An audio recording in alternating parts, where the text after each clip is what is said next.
트럼프 대통령이 이란과의 전쟁 법적 시한에 쫓기고 있습니다. 대통령이 의회 승인 없이 군사력을 동원할 수 있는 기간을 60일로 제한한 전쟁 권한법의 시한이 오는 5월 1일로 다가오고 있습니다. 연방 정부가 바이든 행정부 시절 승인된 영주권과 기타 이민 혜택을 전면 재심사하고 있다고 밝혔습니다. 구체적인 정책 지침을 제시하진 않았지만 사기, 허위 진술, 미공개 전과 등이 대상이 될 것으로 보입니다. 웨스트 버지니아주의 화학 공장에서 유독물질 유출 사고가 발생해 최소 2명이 숨지고 19명이 병원으로 후송됐습니다. 주 정부는 피해 확산을 막기 위해 비상대책본부를 마련하고 사고 수습에 나섰습니다. 로드아일랜드주 프로비던스의 한 마사지 업소에서 성매매와 자금 세탁 혐의로 한인 등 5명이 체포됐습니다. 이들은 성매매 등 4개의 중범죄 혐의를 받고 있습니다. 뉴욕의 관문인 존 F 케네디 국제공항 상공에서 여객기 2대가 충돌 직전까지 근접하는 아찔한 상황이 발생했습니다. 관제사의 긴급 지시와 조종사들의 신속한 대응 덕분에 대형 참사는 면했습니다. 이상은 오늘의 주요 뉴스입니다. 시청자 여러분 안녕하십니까? KBN 뉴스입니다. 트럼프 대통령이 이란과의 전쟁 법적 시한에 쫓기고 있습니다. 대통령이 의회 승인 없이 군사력을 동원할 수 있는 기간을 60일로 제한한 전쟁 권한법의 시한이 오는 5월 1일로 다가오고 있습니다. 뉴욕타임스는 트럼프 대통령이 전쟁을 조기에 끝내야 한다는 압박을 받고 있다고 전했습니다. 대통령이 의회 승인 없이 군사력을 동원할 수 있는 전쟁 권한법은 행정부의 독단적인 전쟁 개시를 막고 입법부의 견제 권한을 보장하기 위해 1973년 제정됐습니다. 그동안 공화당은 민주당이 여러 차례 제출한 전쟁 중단 결의안을 번번이 막아서며 트럼프 대통령에게 힘을 실어줬습니다. 그러나 60일 시한이 임박하자 공화당 내부에서도 기류 변화가 감지되고 있습니다. 존 커티스 상원 의원은 의회 승인 없이 60일을 넘기는 군사행동은 지지하지 않겠다고 공개적으로 밝혔습니다. 브라이언 마스트 하원 외교위원장 또한 5월 1일 이후에는 상황이 달라질 수 있음을 경고했습니다. 그는 지난주 하원에서 전쟁 권한법 결의안이 아슬아슬하게 부결된 직후 60일이 지나면 표결 결과가 달라질 수 있다고 언급했습니다. 공화당 내에서도 이탈표가 나올 수 있음을 시사한 발언입니다. 이제 트럼프 대통령 앞에는 3가지의 선택지가 놓여 있습니다. 첫 번째는 의회의 무력 사용권을 공식 요청해 전쟁 지속의 정당성을 확보하는 것입니다. 둘째는 법에 따라 30일의 추가 기간을 확보해 안전한 철군을 시작하는 것이고 마지막은 법 자체를 무시하는 것입니다. 하지만 법적 시한을 무시하는 건 상당한 정치적 부담을 초래할 수 있습니다.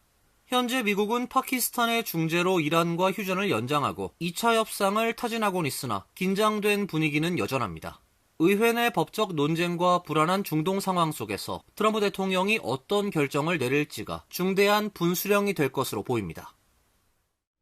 이스라엘군과 친이란 레바논 무장정파 헤즈볼라 간 휴전 중 무력 공방이 격화하는 가운데 주 레바논 미국 대사관은 자국민에게 출국을 강력하게 권고했습니다.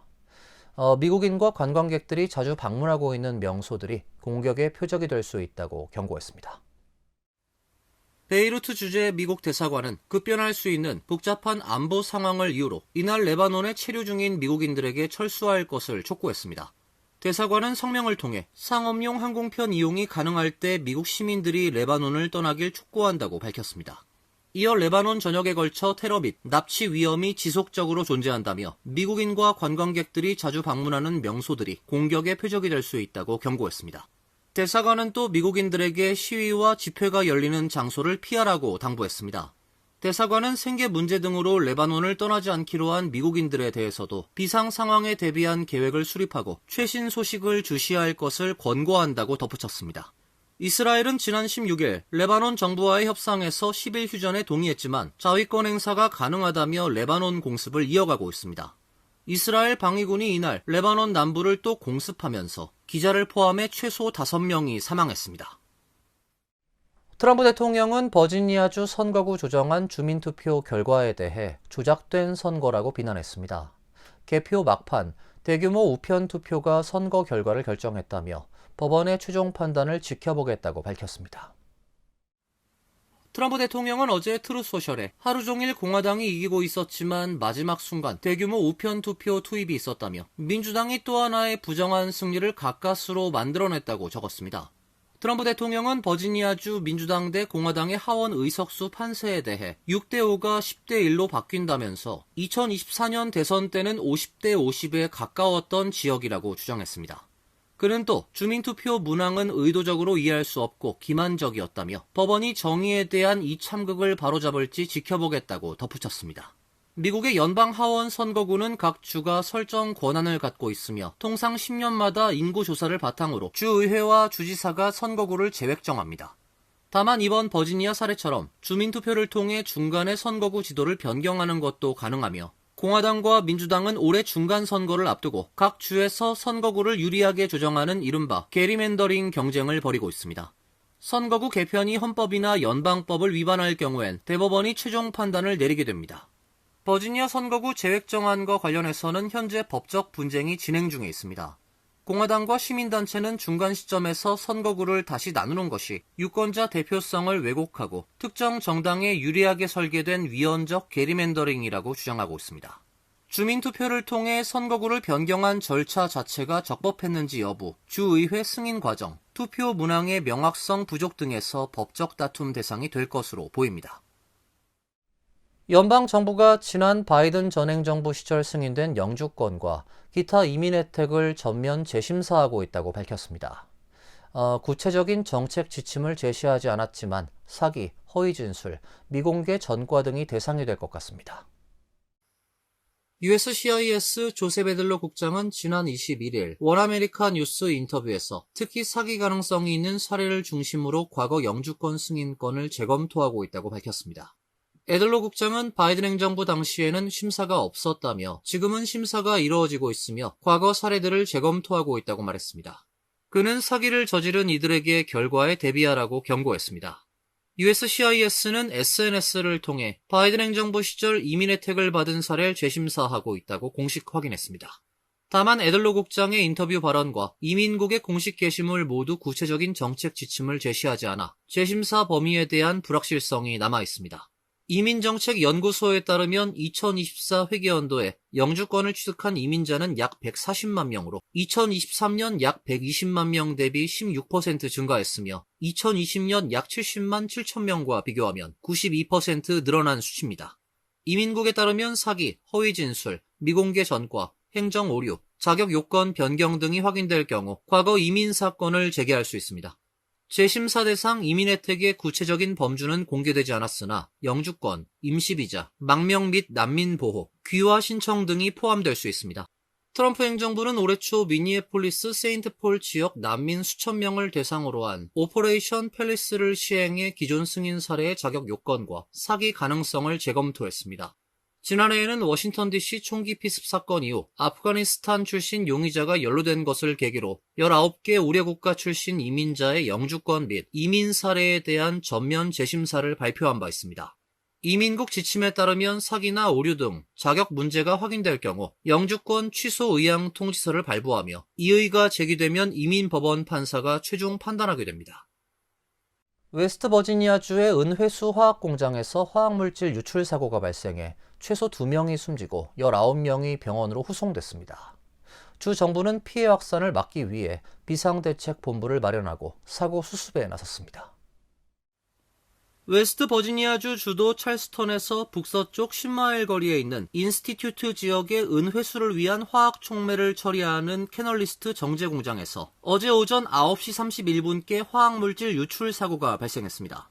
초기 수사 결과 이 공장은 폐쇄를 위한 준비 작업 중이었던 것으로 밝혀졌습니다.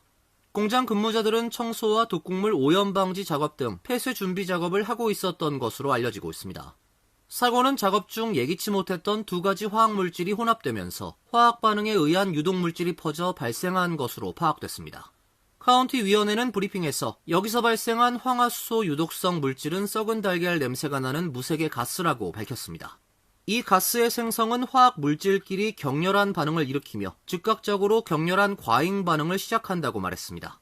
이번 사고로 2명이 사망하고 19명이 병원으로 후송됐습니다. 입원한 피해자들 가운데에는 누출 현장에 출동했던 구급 차량의 대원 7명도 포함되어 있다고 당국은 밝혔습니다. 입원 환자들의 신원과 현재 상태 등 상세 정보에 대해서는 아직 공식 발표가 없습니다. 공장의 소유회사 에임스 골드스미스사의 프랭크 바버 회장은 2명의 직원이 사망한 사실을 인정하는 성명을 발표했습니다. 그는 사망자들에게 애도를 표하면서 앞으로 지역 당국과 주 정부, 연방 정부 조사에 적극 협력하겠다고 말했습니다. 패트릭 모리시 웨스트버지니아 주지사도 주 비상대책본부와 보건부, 환경보호부가 총동원되어 지역 공무원들과 함께 사태 해결에 나서겠다고 밝혔습니다. 오는 6월 뉴저지 예비선거에서 팰리세이즈 파크 민주당 시장 후보에 도전하고 있는 민석준 후보가 타운 재정 문제를 지적했습니다. 개발, 세금, 재정, 공공자산 매각 등 모든 문제가 주민의 삶을 위협하고 있다며 부담은 결국 주민의 세금으로 이어진다고 주장했습니다. 뉴저지 팰리세이즈 파크 시장에 도전하고 있는 민석준 후보와 2명의 시의원 후보는 어제 선거 캠프에서 기자회견을 개최하고 상대 후보인 폴김 현 시장과 행정부의 재정 문제를 지적했습니다. 민 후보는 입장문에서 개발과 세금 불균형으로 타운의 미래가 흔들리고 있다며 이번 선거에서 투표로 심판해달라고 당부했습니다. 민 후보는 타운이 심각한 재정 위기에 직면해 있지만 현재 개발을 추진하고 있는 대형 프로젝트는 30년 세금 감면 혜택이 주어지고 있다며 그 부담은 고스란히 주민에게 돌아간다고 주장했습니다. 개발과 세금의 불균형, 현재 일부 개발 프로젝트는 30년 세금 감면, 유예 혜택을 주어지고 있습니다. 영어로는 abatement pilot입니다. 그렇다면 이 부담은 어디로 갑니까? 결국 주민 여러분께 돌아갑니다.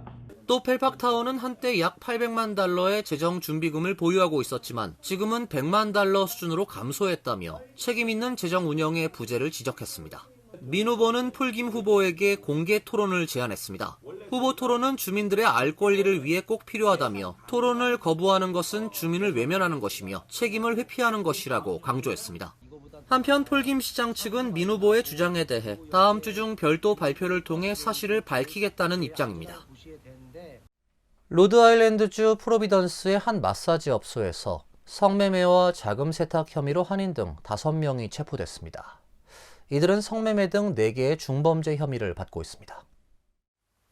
로드아일랜드주 경찰국은 프로비던스시 노스메인 스트릿과 오가 인근의 스마일러스 데이스파를 대상으로 약 한 달간 집중 수사를 벌여 관련자들을 검거했다고 밝혔습니다. 경찰은 지난해 10월 익명의 제보를 받고 수사에 착수한 것으로 전해지고 있습니다. 경찰이 발표한 보도 자료에 따르면 검거된 용의자 5명은 모두 아시아계로 이 가운데 뉴욕주 플러싱 출신의 67세 용김 씨는 한인으로 파악됐습니다. 김 씨는 성매매 알선 및 공모, 공공방해 행위 지속 등 4개 중범죄 혐의를 받고 있습니다. 수사 과정에서 경찰은 해당 업소에서 금전을 대가로 성행위가 이루어진 정황을 확인했습니다. 또한 업소 운영진이 공모의 성매매 조직을 운영하고 이를 통해 발생한 수익을 세탁한 것으로 보고 있습니다. 이 가운데 김 씨가 구체적으로 어떤 역할을 맡았는지에 대해서는 공개되지 않았습니다. 이와 함께 인신매매 피해자로 추정되는 여성 4명이 구조돼 주거 지원과 상담, 의료 서비스 등 보호 조치를 받은 것으로 나타났습니다. 경찰은 압수수색을 통해 현금 8만 1,579달러를 확보했으며 추가 수사를 이어가고 있습니다. 뉴욕의 관문인 존 F 케네디 국제공항 상공에서 여객기 2대가 충돌 직전까지 근접하는 아찔한 상황이 발생했습니다. 관제사의 긴급 지시와 조종사들의 신속한 대응 덕분에 수백 명의 목숨을 앗아갈 수 있었던 대형 참사는 면했습니다. 뉴욕 포스트는 지난 21일 오후 존 F 케네디 국제공항 활주로에 접근하던 여객기 2대가 상공에서 충돌할 뻔했다고 보도했습니다. 두 항공기는 100에서 120m 가까운 거리까지 근접한 것으로 알려졌습니다. 연방항공청에 따르면 리퍼블릭 항공 4464편은 착륙을 위해 접근하던 중 당초 설정된 경로를 벗어났고 이 과정에서 에어캐나다 지역항공사 제주항공 554편의 비행 경로와 겹치며 충돌 위험이 발생했습니다. 항공 추적 서비스 플랫폼 플라이트 레이더 2사 자료에 따르면 리퍼블릭 항공 4464편은 수초 만에 180m 급강하했고 제주항공 554편은 300m 급상승하면서 충돌을 가까스로 피했습니다. 당시 항공 관제사는 양측 조종사에게 즉시 항로 수정을 지시했으며 긴박한 교신이 오간 것으로 전해졌습니다.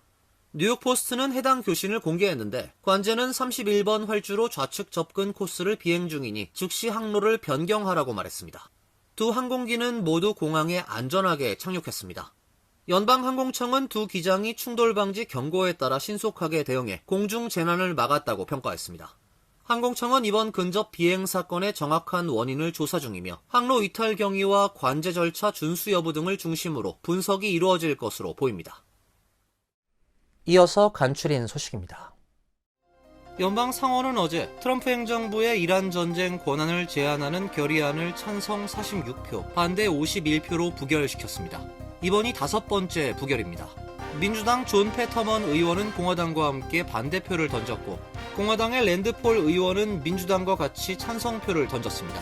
결의안은 향후 이란에 대한 군사행동을 하기 위해선 의회의 사전 승인을 받도록 하는 내용을 담고 있습니다.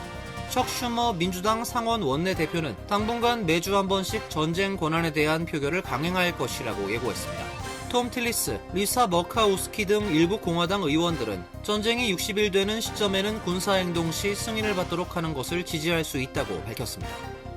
뉴저지주 은행보험국은 21일 2026년도 오바마 케어 가입자 가운데 약 6만 9천 명이 보험료를 납부하지 않고 해지했다고 밝혔습니다.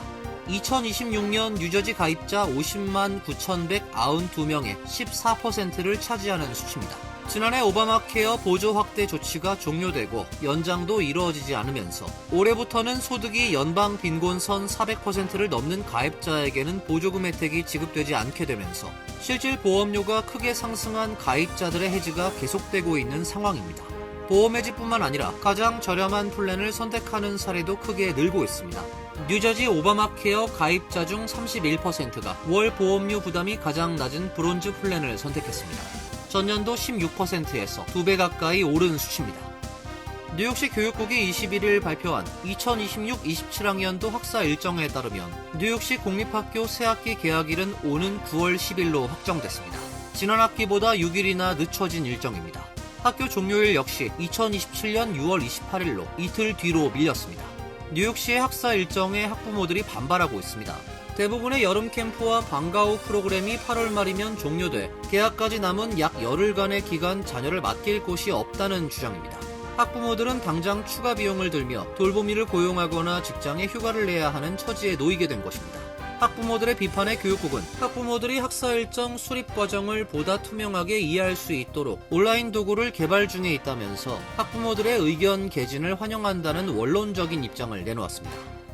전국 산업안전 감시단체 내셔널 코시는 어제 기자회견을 열고 2026년 더티 더즌 보고서를 공개했습니다. 이 단체는 지난 2013년부터 산재, 안전사고, 유해물질 노출, 노동권 침해 등이 반복된 기업 12곳을 선정 발표하고 있습니다.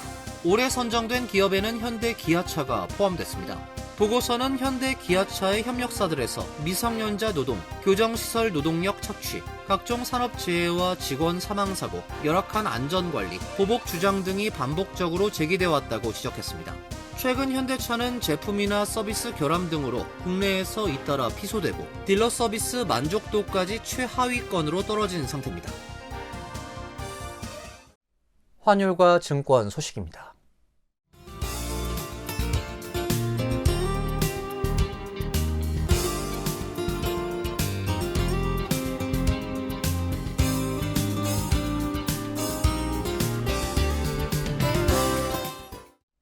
이어서 날씨입니다. 내일은 대체로 맑은 날씨가 예상됩니다. 낮 최고 기온 65도, 섭씨 18도, 밤 최저 기온 48도, 섭씨 9도로 예상됩니다. 토요일은 흐린 가운데 비가 예보돼 있습니다. 일요일도 구름이 많은 흐린 날씨가 예상됩니다. 이상으로 KBN 뉴스를 마칩니다. KBN과 함께 즐거운 시간 되시길 바랍니다.